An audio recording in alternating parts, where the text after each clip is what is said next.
Hi friends, welcome to FG classes. I am back with some more uses of simple present tense. पिछले class में हम लोगों ने देखा था सिंपल प्रेजेंट टेंस के बारे में पढ़ा था और उसके यूसेस के बारे में पढ़ा था। थोड़ा सा हम लोग देख लेते हैं स्ट्रक्चर को फिर से। सिंपल प्रेजेंट टेंस का जो स्ट्रक्चर है, सबसे पहले हम लोग सेंटेंस का सब्जेक्ट लिखते हैं, फिर वर्ब का फर्स्ट फॉर्म या फिफ्थ फॉर्म लिखते हैं और उसके बाद हम लोग ऑब्जेक्ट लिखते हैं। और जो सबसे इंपॉर्टेंट पॉइंट है जो मैंने पिछले क्लास में भी बताया था आप लोगों को कि कहाँ पर वर्ब का फर्स्ट फॉर्म यूज करेंगे और कहाँ पर फिफ्थ फॉर्म यूज करेंगे, ये आपका काफ़ी इंपॉर्टेंट चीज़ है। इसको एक बार फिर से देख लीजिए। आई के साथ, वी के साथ, यू के साथ और दे के साथ हम लोग वर्ब का फर्स्ट फॉर्म यूज करते हैं। ही के साथ, सी के साथ और इट के साथ वर्ब का फिफ्थ फॉर्म यूज करते हैं। ये तो हुई प्रोनाउंस की बात। इसके अलावे कोई भी सिंगुलर सब्जेक्ट रहेगा तो आप वर्ब का फिफ्थ फॉर्म यूज कीजिएगा और कोई भी प्लूरल सब्जेक्ट रहेगा तो आप वर्ब का फर्स्ट फॉर्म यूज कीजिएगा। इतना आपको ध्यान में रखना काफ़ी ज़रूरी है। चलिए, हम लोगों ने कुछ यूसेस को देखा था सिंपल प्रेजेंट के। उसमें हम लोगों ने देखा था कि सिंपल प्रेजेंट टेंस हम लोग रूटीन वर्क बताने के लिए इस्तेमाल करते हैं। उसके बाद हैबिचुअल एक्शंस में हम लोग यूज करते हैं। उसके बाद यूनिवर्सल ट्रुथ बताने के लिए यूज करते हैं। और हम लोगों ने देखा था कि फ्यूचर टाइम बताने के लिए भी सिंपल प्रेजेंट टेंस का यूज किया जाता है।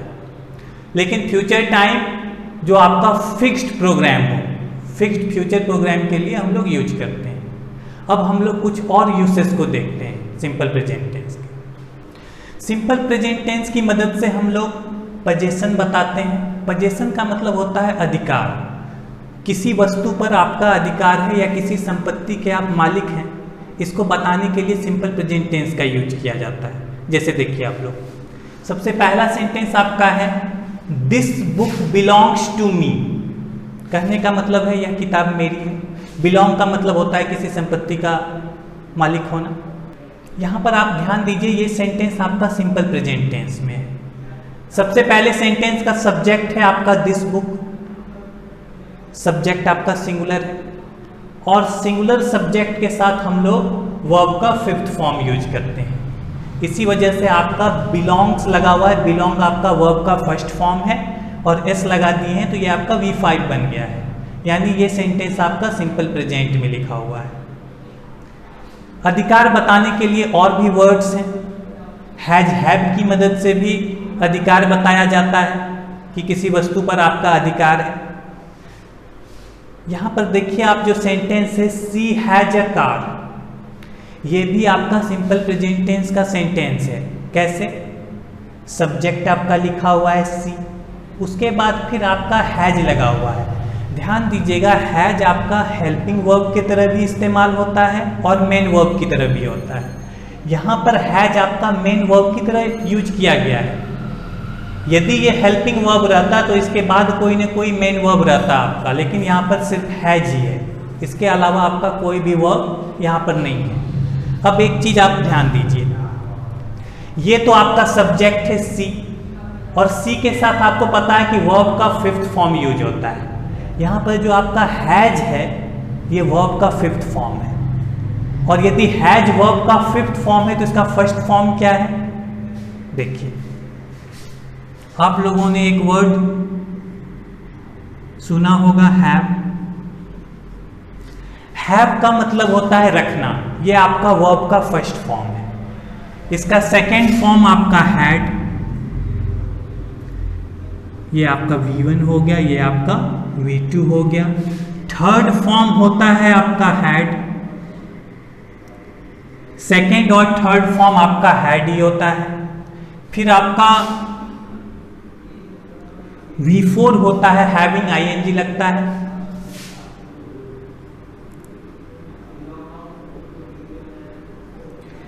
और V5 आपका होना चाहिए क्या? आपको पता है वर्ब के फर्स्ट फॉर्म में एस या ES लगता है तो V5 होता है। यहाँ आपका हैव है, यानी V5 होना चाहिए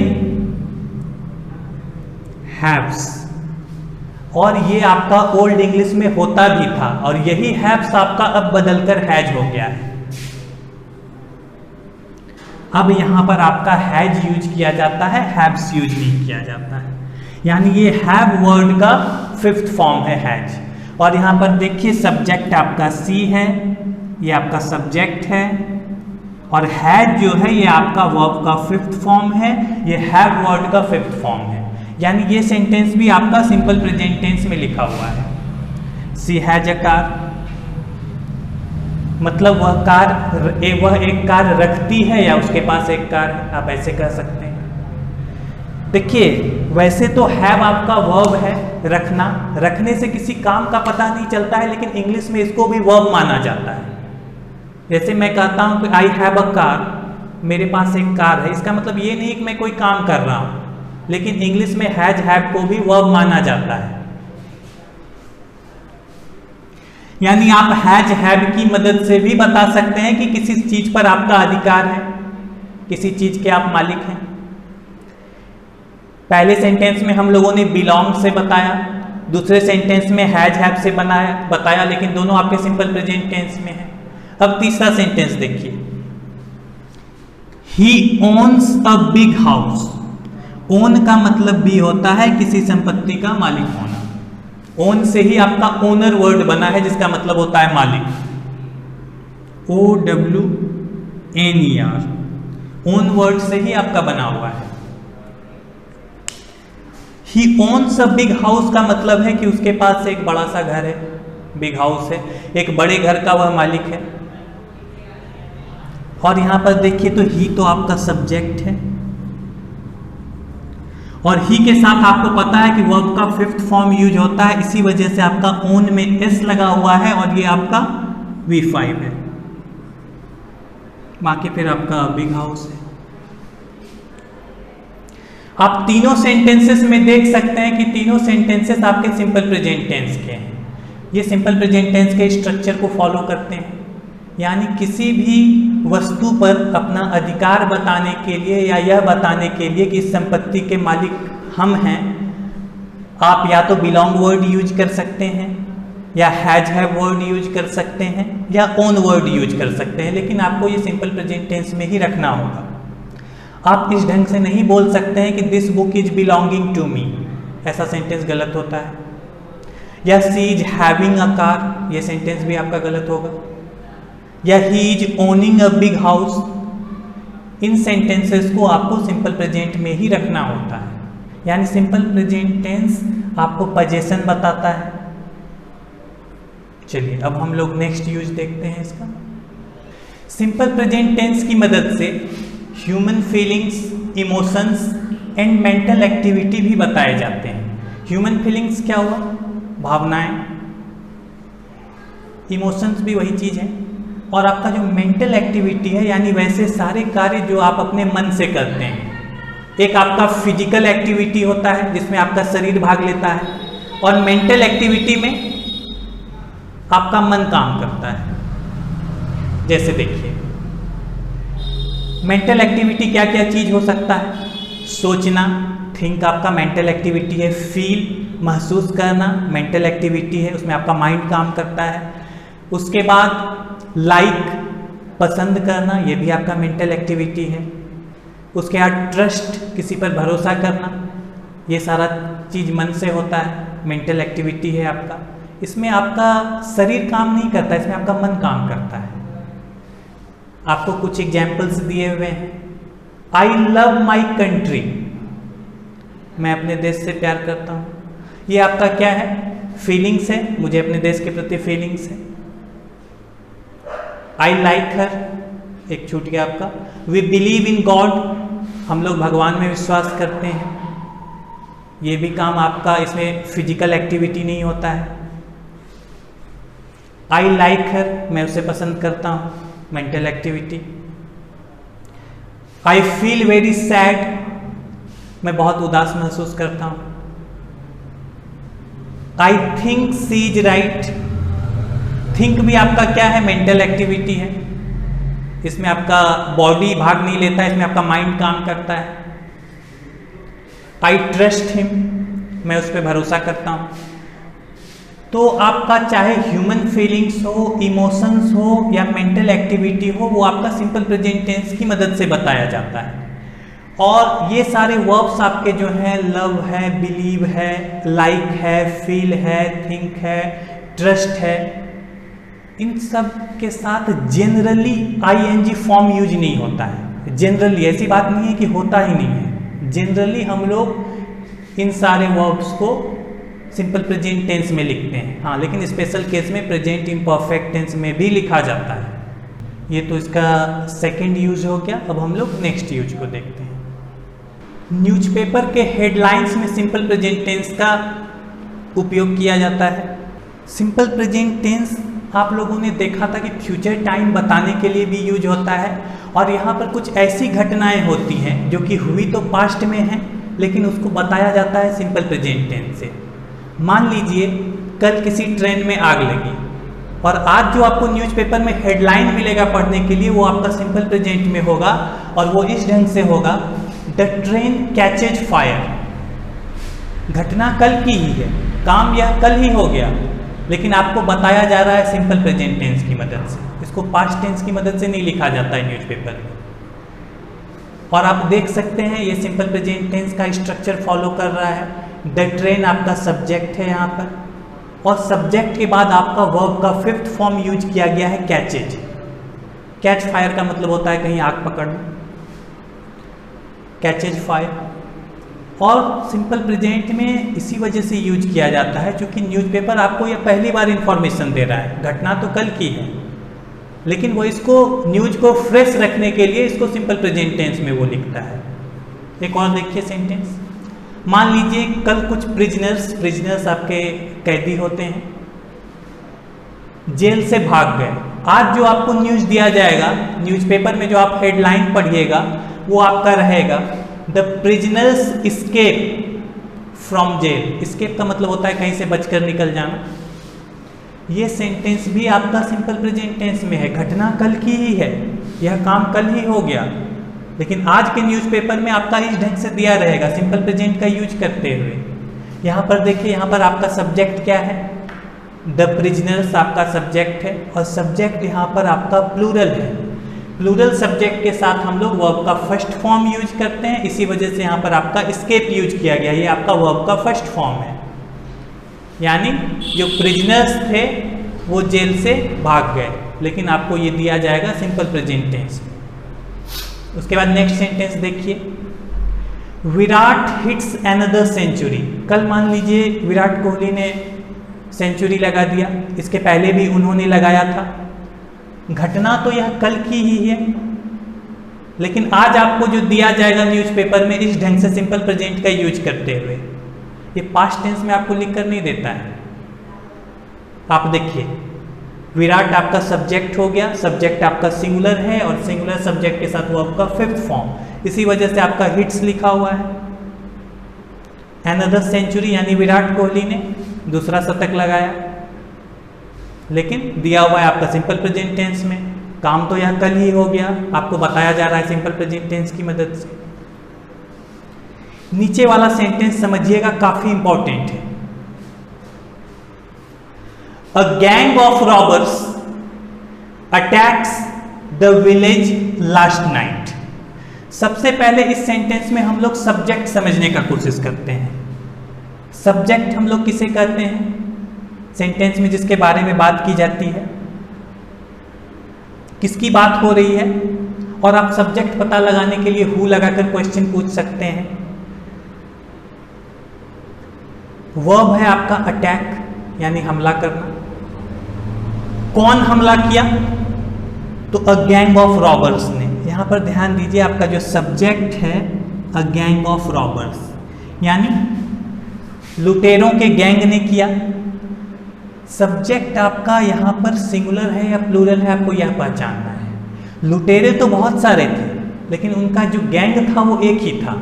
आपका देखिए अ से स्टार्ट हो रहा है, अ गैंग, इसलिए यहाँ पर आपका सब्जेक्ट जो है वो सिंगुलर है। यहाँ पर गैंग को आपको देखना है, रॉबर्स को नहीं देखना है। और जब भी इस ढंग का कंस्ट्रक्शन हो, noun plus of plus noun, gang आपका नाउन है, कलेक्टिव नाउन है, रॉबर्स भी आपका नाउन है, तो जब भी ऐसा कंस्ट्रक्शन आपको मिले noun plus of plus noun, तो आप हमेशा पहले नाउन को देखिए और उसके अनुसार वर्ब को यूज कीजिए।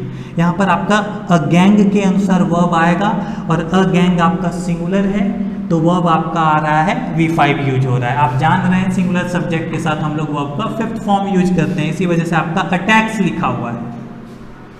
A gang of robbers attacks the village last night.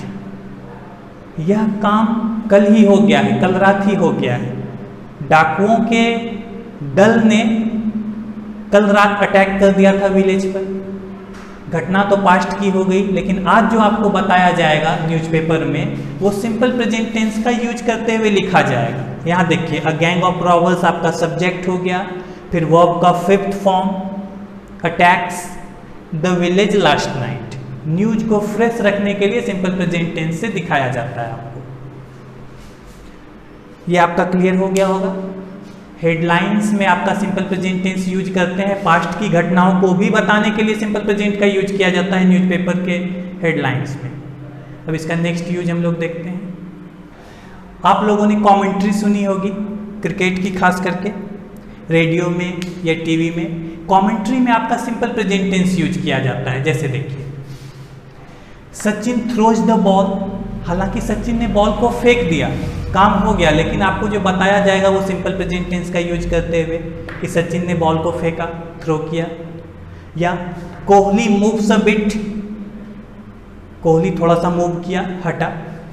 And hits the ball, और उसने बॉल को हिट किया, लेकिन आपको यह बताया जाएगा सिंपल प्रेजेंट टेंस से। काम तो हो गया, लेकिन कमेंट्री में आपका सिंपल प्रेजेंट टेंस यूज किया जाता है। आप देखिए ये सिंपल प्रेजेंट टेंस के स्ट्रक्चर को फॉलो कर रहा है। सबसे पहले सेंटेंस का सब्जेक्ट सचिन, यहाँ पर सब्जेक्ट आपका सिंगुलर है और आपको पता है सिंगुलर सब्जेक्ट के साथ वर्ब का फिफ्थ फॉर्म यूज होता है। यहाँ पर आपका V5 यूज है। थ्रो के में S लगा हुआ है, आपका थ्रोज। नीचे भी देखिए कोहली भी आपका सिंगुलर सब्जेक्ट है और वर्ब का फिर आपका फिफ्थ फॉर्म यूज हुआ है मूव्स, और फिर एक बार V5 यूज किया गया है क्योंकि दो वर्ब इसमें यूज किया गया है। हिट्स भी है आपका, Kohli moves a bit and hits the ball. तो कमेंट्री में आपका सिंपल प्रेजेंट टेंस यूज किया जाता है। अब और नेक्स्ट यूज हम लोग देखते हैं। सिंपल प्रेजेंट टेंस का एक काफ़ी इंपॉर्टेंट यूज है, वो आपका है exclamatory sentences beginning with here and there. वैसे एक्सक्लामेटरी सेंटेंसेस जो आपके हियर या देयर से स्टार्ट होते हैं। जैसे देखिए तो आप हियर कम्स द किंग, यहाँ पर ये ध्यान दीजिएगा ये सेंटेंसेस काम के जारी रहने का बोध कराते हैं, लेकिन यहाँ यूज किया जाता है आपका सिंपल प्रेजेंट टेंस। जैसे आप अचानक एक्साइटेड होकर कहते हैं, आप मान लीजिए किसी किंग का इंतजार कर रहे हैं और अचानक आपको वो दिख जाते हैं आते हुए, तो आप एक्साइटेड होकर कहते हैं हियर कम्स द किंग, यानी कि राजा आ रहा है। काम के जारी रहने का बोध होता है, लेकिन यूज किया जाता है सिंपल प्रेजेंट टेंस। और एक चीज़ यहाँ पर ध्यान दीजिए, आपका वर्ब पहले आ जाता है, कम्स आपका पहले ही लिखा गया है, जो सेंटेंस का सब्जेक्ट है वो बाद में आया है द किंग। फिर यहाँ देखिए देयर गोज द बस, आप यदि अचानक कहते हैं बस जा रही है, आपको अचानक दिख जाता है और आप एक्साइटेड होकर कहते हैं बस जा रही है, तब आप बोलिएगा देयर गोज द बस। यहाँ भी सेम केस है, आप देख रहे हैं कि वर्ब आपका पहले लिखा गया है गोज, और जो आपका सब्जेक्ट है द बस ये आपका बाद में आया हुआ है, लेकिन इसी के अनुसार वर्ब आपका V5 यूज हुआ है। यहाँ पर द किंग आपका सिंगुलर सब्जेक्ट है तो वर्ब का फिफ्थ फॉर्म यूज हुआ है। यहाँ पर आपका द बस सिंगुलर सब्जेक्ट है, यहाँ भी आपका फिफ्थ फॉर्म यूज हुआ है। लेकिन नीचे वाले दो सेंटेंसेस को देखिए, हियर ही कम्स, वह आ रहा है। अचानक आप एक्साइटेड होकर बोलते हैं, किसी का आप इंतजार कर रहे हैं, अचानक आपको वो आते हुए दिख जाता है, तो आप कहते हैं हियर ही कम्स। यहाँ पर आपका जो सब्जेक्ट है वो वर्ब के पहले है, और नीचे वाले सेंटेंस में देखिए देयर सी गोज, वह जा रही है। आप अचानक कहते हैं, किसी को आप अचानक कोई आपको दिख जाती है जाते हुए और आप अचानक कह उठते हैं कि वह जा रही है, तब आप ऐसे बोलिएगा देयर सी गोज, लेकिन इससे काम के जारी रहने का बोध होता है। एक बात ध्यान देने वाली है यहाँ पर कि यहाँ पर तो आप देख रहे हैं कि सब्जेक्ट जो है आपका वर्ब के बाद आया हुआ है पहले दोनों सेंटेंसेस में, लेकिन नीचे वाले दोनों सेंटेंसेस में आपका सब्जेक्ट जो है वर्ब से पहले है। यहाँ कम्स से पहले है ही, और ही के अनुसार ही आपका V5 यूज हुआ है कम्स। और यहाँ भी आपका सी जो है गोज से पहले है, और सी के अनुसार ही V5 हुआ है यूज। तो किस कंडीशन में हम लोग सब्जेक्ट को वर्ब के बाद रखते हैं? तो हियर या देयर से स्टार्ट होने वाले एक्सक्लामेटरी सेंटेंसेस में यदि आपका नाउन आ रहा है, जैसे यहाँ पर आपका किंग या बस आपका नाउन है, तो आप उसको वर्ब के बाद रखिए। लेकिन यदि आपका प्रोनाउन है तो उसको आप वर्ब के पहले रखिए। यहाँ देखिए आपका दोनों जगह नाउन है, किंग भी आपका नाउन है, बस भी आपका नाउन है, तो इसको वर्ब के बाद रखा गया है। लेकिन नीचे वाले सेंटेंस में ही आपका प्रोनाउन है और सी भी प्रोनाउन है, तो इसको वर्ब के पहले रखा गया है। यानी यदि आपका नाउन आ रहा है ऐसे सेंटेंसेस में तो वर्ब के बाद रखिए, और यदि आपका प्रोनाउन आ रहा है तो वर्ब के पहले रखिए। लेकिन वर्ब जो यूज होगा यहाँ नाउन के अनुसार और नीचे वाले सेंटेंस में प्रोनाउन के अनुसार ही यूज होगा। द किंग आपका सिंगुलर नाउन है, सिंगुलर नाउन के साथ वर्ब का 5th फॉर्म यूज होता है, यहाँ पर आपका कम्स यूज हुआ है जो कि V5 है। द बस भी आपका एक बस की बात हो रही है, सिंगुलर नाउन है, आपका वर्ब का 5th फॉर्म यूज हुआ है। नीचे वाले सेंटेंस में ही आपका प्रोनाउन है और आपको पता है ही के साथ हम लोग वर्ब का 5th फॉर्म यूज करते हैं, यहाँ आपका कम्स यूज हुआ है। फिर यहाँ भी आपका सी के साथ गोज यूज किया गया है। तो आप ध्यान रखें ये काफ़ी अनोखा यूज है सिंपल प्रेजेंट टेंस का, जो हियर और देयर से स्टार्ट होने वाले सेंटेंसेस के साथ यूज किया जाता है। और यहाँ पर आप ध्यान रखिएगा यह कार्य के जारी रहने का बोध कराता है कि काम चल रहा है, और आप एक्साइटमेंट में अचानक बोल उठते हैं, तब यूज करते हैं हम लोग हियर और देयर। और आप देखिए सारे सेंटेंसेस के लास्ट में आपका मार्क ऑफ एक्सक्लामेशन है हर जगह। तो ये आपके सिंपल प्रेजेंट टेंस के यूसेस थे। Thank you.